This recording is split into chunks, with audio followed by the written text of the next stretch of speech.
and they hold it down and the code 12 comes on. And it's saying it's a crankshaft position sensor. Unfortunately, that is not the case. It may not be the case for you, but I have seen so many online, they're saying, well, I went through water and it doesn't work or something happened. I actually found the problem, and it's actually not that sensor. Just keep in mind, this is a big bike. This takes a lot of power to start, and I'll show you what to do. And it's relatively pretty simple. The easiest way to test this out is, see, the starter doesn't work. It's saying crankshaft position sensor failed you.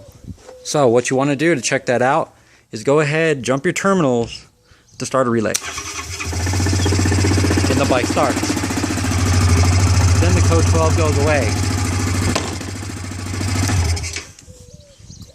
Now, in that case, if what that means right there, the code 12 goes away again, it is telling you that if you try to start it with the starter button, the computer is saying that the starter relay should be engaged, the engine should be turning, and it should be sending the message up to the computer saying it is trying to start, but it is not.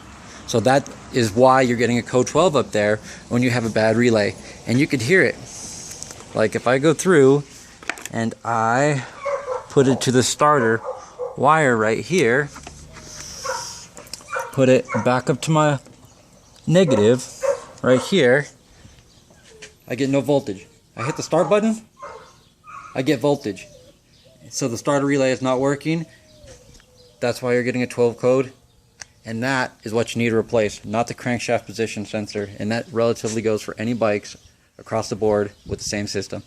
So hopefully I could save you guys a lot of money.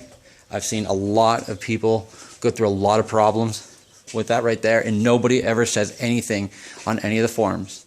So if you have any questions, feel free, shoot me an email. I could help you out the best I can. Hopefully I helped out. Thank you.